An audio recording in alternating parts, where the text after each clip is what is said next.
Hello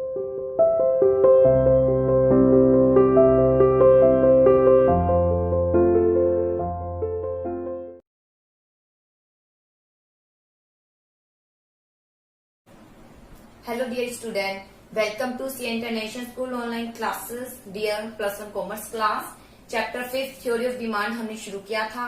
आज हम इसका टॉपिक डिस्कस करेंगे cross price effect. Cross price effect यानी किस तरीके से एक गुड्स का प्राइस में चेंजेस होने के कारण वो दूसरे की डिमांड को चेंज कर देता है. इसे बोलते हैं क्रॉस प्राइस इफेक्ट. जैसे देखिए, effect of change in price of a related goods on the demand for a commodity is called cross price effect. क्या बोला है? Effect of change in price of related goods. कोई related goods है, उसके price में अगर change हो जाता है तो वस्तु की जो डिमांड है उसमें चेंजेस आ जाता है. ठीक है, दो वस्तु है, जैसे टी है, कॉफी है. मान लीजिए टी का प्राइस चेंज हो जाता है तो कॉफी की क्वांटिटी डिमांड क्या हो जाती है? चेंज हो जाती है. टी का प्राइस तो टी का चेंज हुआ है जिसके कारण कॉफी की डिमांड चेंज हो गई, उसे बोलते हैं क्रॉस प्राइस इफेक्ट. ठीक है, तो दो प्रकार की वस्तुएं होती हैं जो जिसके कारण क्रॉस प्राइस इफेक्ट, जिसे हम कहते हैं कि एक वस्तु के प्राइस में चेंज होने के कारण दूसरे में चेंजेस हुआ है. वो दो प्रकार की वस्तुएं हैं. पहली आती है सब्स्टिट्यूट गुड्स, सेकंड आती है कॉम्प्लीमेंट्री गुड्स. ठीक है, अब बात है सब्स्टिट्यूट गुड्स क्या है. सब्स्टिट्यूट गुड्स वो होती है जो एक दूसरे के स्थान पर प्रयोग की जा सकती है. जैसे टी नहीं तो कॉफी पी सकते हैं, ये कहलाई जाती है सब्स्टिट्यूट गुड्स. ठीक है, जो एक दूसरे के स्थान पर प्रयोग की जा सकते हैं उन्हें सब्स्टिट्यूट गुड्स कहते हैं. फिर इसका कैसे प्रभाव पड़ता है दूसरी वस्तु पर.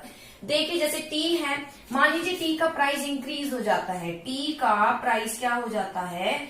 इंक्रीज हो जाता है. तो कॉफी की, तो आप एक रेशनल कंज्यूमर होने के नाते आप क्या रिएक्ट करेंगे?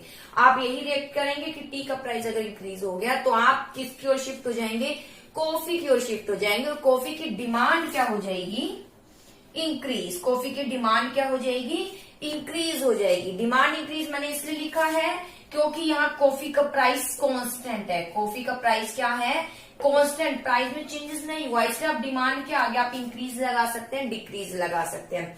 अदरवाइज अगर हम टी का बोले, टी के बारे में कहे कि टी का प्राइस इंक्रीज हो गया तो टी की डिमांड पर क्या प्रभाव पड़ेगा?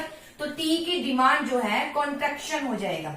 यहाँ कॉन्ट्रैक्शन आएगा. कॉन्ट्रैक्शन और एक्सटेंशन हम वर्ड यूज करते हैं कब? जब प्राइस में चेंजेस हो रहा है उसी वस्तु के. जैसे मार्कर है, मार्कर का प्राइस में चेंजेस हो रहा है तो इसकी डिमांड क्या हो जाएगी? अगर इसका प्राइस बढ़ रहा है इसकी डिमांड कॉन्ट्रैक्शन हो जाएगी, कॉन्ट्रैक्ट हो जाएगी. इसके अलावा अगर इसका प्राइस डिक्रीज हो रहा है तो इसकी डिमांड क्या हो जाएगी? एक्सपेंड हो जाएगी. वहीं अगर हम दूसरी वस्तु ले लेते हैं, इसके प्राइस इंक्रीज हो गया जिसके कारण दूसरी वस्तु की डिमांड पर क्या प्रभाव पड़ेगा? ठीक है, जैसे मान लीजिए टी का प्राइस इंक्रीज हो गया. अगर कॉफी का पूछा जाए तो कॉफी का प्राइस तो कांस्टेंट है, लेकिन अगर इसकी डिमांड का पूछा जाए तो डिमांड के आगे आप इंक्रीज लगाएंगे और क्या लगाएंगे? डिक्रीज लगाएंगे. तो यहाँ डिमांड इंक्रीज हो गई कॉफी की, अगर प्राइस टी के इंक्रीज हो गए तो यहाँ कैसा रिलेशन है? इनमें पॉजिटिव रिलेशन है. कैसा रिलेशन है? यहाँ पर पॉजिटिव है. एक तरीके से आप कह सकते हैं डायरेक्ट रिलेशन है. एक का प्राइस बढ़ रहा है तो दूसरे का भी क्या हो रही है? डिमांड बढ़ रही है. इसे बोलते हैं सब्स्टिट्यूट गुड्स. तो यहाँ बेटा आपको इसी का डायग्राम बनाना है कि किस तरीके से डायग्राम बनाए जाएंगे. तो आपको बस कुछ नहीं, कोई एग्जांपल लीजिए. जैसे टी लिखे, टी का प्राइस अगर इंक्रीज हो रहा है, ठीक है, प्राइस अगर इंक्रीज हो रहा है तो कॉफी का क्या कर्व बनेगा? कॉफी की डिमांड पर क्या प्रभाव पड़ेगा? तो कॉफी की डिमांड क्या हो जाएगी? इंक्रीज. इस स्थिति में डायग्राम क्या बनेगा बेटा? ओ एक्स अक्ष पर यूनिट बनाएंगे, यूनिट लिखेंगे. ओ वाई एक्सिस पर आपको प्राइस मेंशन करना है. ठीक है, विदाउट नंबर आप शो कर सकते हैं. यहाँ ये डायग्राम हम कॉफी का बना रहे हैं. ठीक है, कोई टी का प्राइस इंक्रीज हुआ है, व्यक्ति कॉफी की ओर शिफ्ट हो जाएगा. ठीक है, तो एग्जिस्टिंग प्राइस पर ही पहले जितनी डिमांड की जा रही थी, मान लीजिए क्यू की जा रही थी एग्जिस्टिंग प्राइस पर ही, अब डिमांड, इसकी क्वांटिटी डिमांड क्या हो जाएगी? इंक्रीज. क्यू थी, इस क्यू से कहा जाएगी Q1 की ओर. इस तरीके से जो ये डिमांड कर्व है वो कहाँ की ओर शिफ्ट हो जाएगा? आगे की ओर. कहाँ की ओर शिफ्ट हो जाएगा? आगे की ओर. इसे कहते हैं इंक्रीज इन डिमांड. ठीक है, इसी तरीके से अगर टी का प्राइस डिक्रीज हो जाता है, टी का प्राइस क्या हो जाता है? डिक्रीज हो जाता है, तो कॉफी की डिमांड क्या हो जाएगी? डिक्रीज. यानी ये लाइन कहाँ शिफ्ट हो जाएगी? पीछे की ओर, ठीक है। और इसकी क्वांटिटी यहाँ Q1 है तो यहाँ Q2 लिखिए। इस तरीके से बनेगा कर, ठीक है, सब्स्टिट्यूट गुड्स। और जैसे जैसे लिखा है वैसे वैसे आप इसका एक्सप्लेन कीजिए। OHX पर यूनिट है, ठीक है। जब प्रेजेंट जो मीन्स ओपी प्राइस पर कितनी यूनिट खरीदी जाती है, O से Q। जैसे ही टी का प्राइस इंक्रीज हो जाता है तो कॉफी की डिमांड ओपी प्राइस पर ही कितनी की जाती है, O से लेकर ये, यहां हमने इंक्रीज किया O से लेकर Q1। इस तरीके से आपको शो करना है, बहुत इजी। ऐसे ही कॉम्प्लीमेंट्री गुड्स होता है। कॉम्प्लीमेंट्री गुड्स क्या होती है, जो एक दूसरे की आवश्यकताओं को पूरा करते हैं, यानी एक दूसरे के बिना हम कह सकते हैं अधूरे हैं। मार्कर कैसे चलेगा, बिना इंक के नहीं चलेगा। इंक के बिना मार्कर अधूरा है, ठीक है। इनकी डिमांड इसलिए हो रही है क्योंकि मार्कर की हम डिमांड कर रहे हैं, ठीक है। मार्कर की डिमांड कर रहा है तो इनकी भी डिमांड करनी पड़ेगी। इन्हें बोलते हैं कॉम्प्लीमेंट्री गुड्स, ठीक है।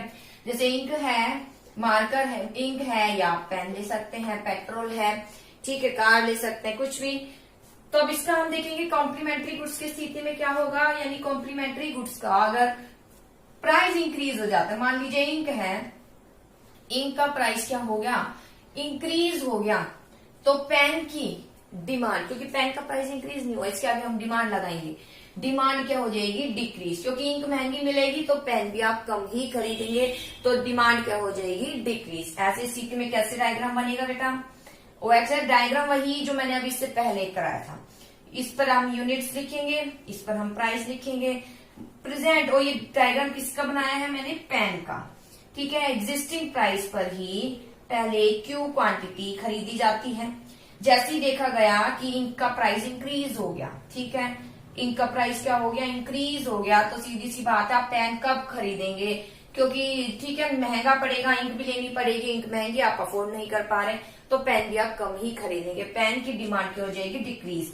डिक्रीज यानी कहाँ की ओर शिफ्ट हो जाएगा, पीछे की ओर, ठीक है। जहां ये Q थी क्वांटिटी, अब यहाँ पीछे की ओर, बेटा एरो इस तरीके से लगाना है, Q से कहाँ की ओर हो जाएगी, Q1 की ओर, ठीक है।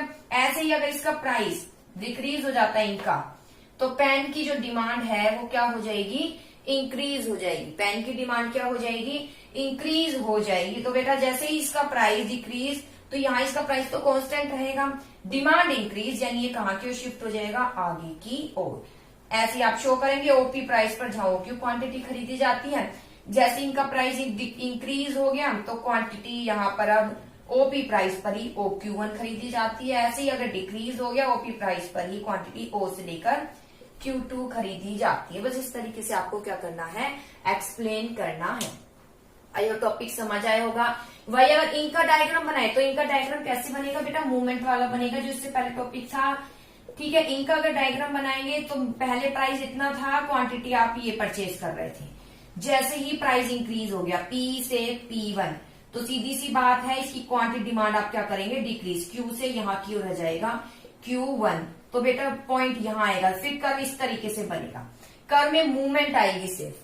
कब मूवमेंट आएगा, मूवमेंट तब आएगा जब इस वस्तु की बात की जा रही है और इसका प्राइस ही चेंज हो रहा है, तब मूवमेंट वाला पॉइंट आएगा। यानी डायग्राम ऐसे ही बनेगा, सिर्फ पॉइंट के ऊपर से नीचे की ओर जाएंगे। लेकिन अगर इसका प्राइस चेंजेस नहीं हुआ, फिर भी इसकी डिमांड पूछी जा रही है, ठीक है, इसका प्राइस चेंज नहीं हुआ, इसका प्राइस कांस्टेंट है, फिर भी इसकी डिमांड बढ़ रही है, घट रही है, बहुत से फैक्टर हो सकते हैं, इनकम इंक्रीज हो रही है, तब हम इसकी डिमांड इंक्रीज कर रहे हैं, तो फिर हम लाइन को शिफ्ट करेंगे, या तो आगे की ओर जाएगा या फिर पीछे की ओर। आई होप क्लियर हुआ होगा। चलिए अब आगे टॉपिक देखते हैं हम।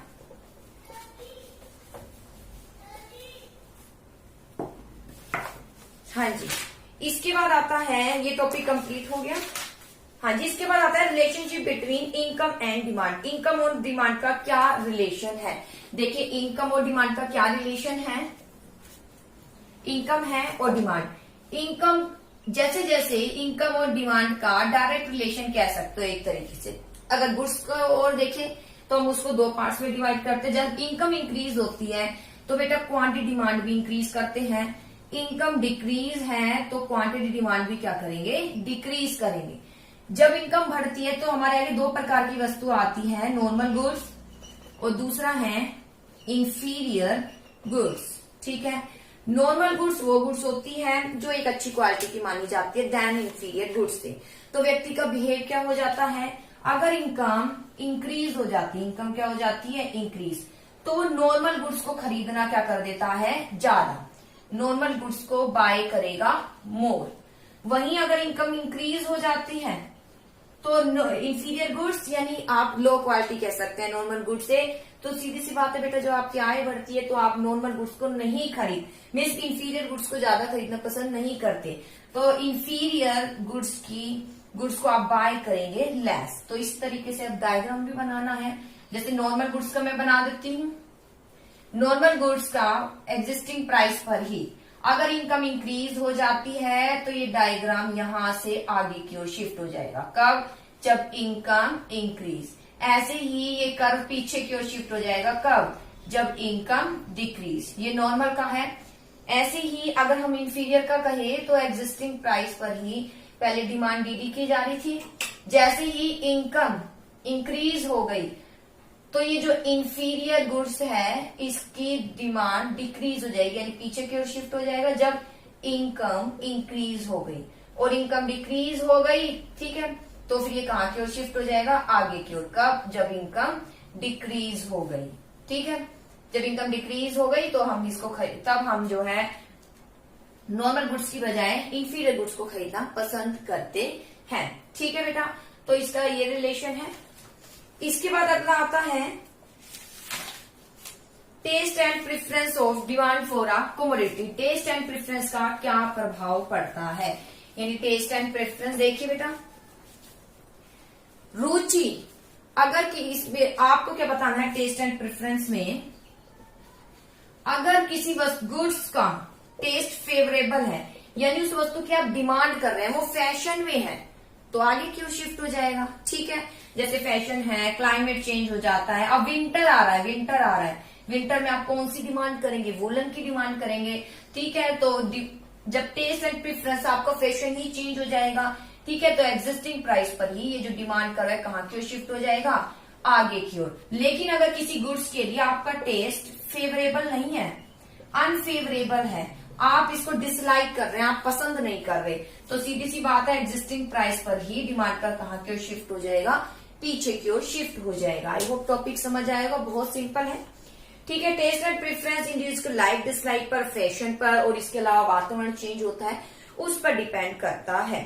ठीक है, क्लाइमेट चेंज हो जाता है। ऐसे ही favourable unfavourable change in taste and preference, ये मैं बता ही चुकी हूँ। फेवरेबल है तो डिमांड कर आगे की ओर शिफ्ट हो जाएगा, जब फेवरेबल है किसी वस्तु की डिमांड, यानी आप टेस्ट फेवरेबल है आपका, उसके पक्ष में है, तो डिमांड कर आगे की ओर शिफ्ट हो जाएगा, पीछे की ओर शिफ्ट हो जाएगा जब अनफेवरेबल है, यानी आप क्या कर रहे हैं, उसको डिसलाइक कर रहे हैं। तो इस तरीके से इसकी क्वांटिटी डिमांड भी कम हो जाएगी।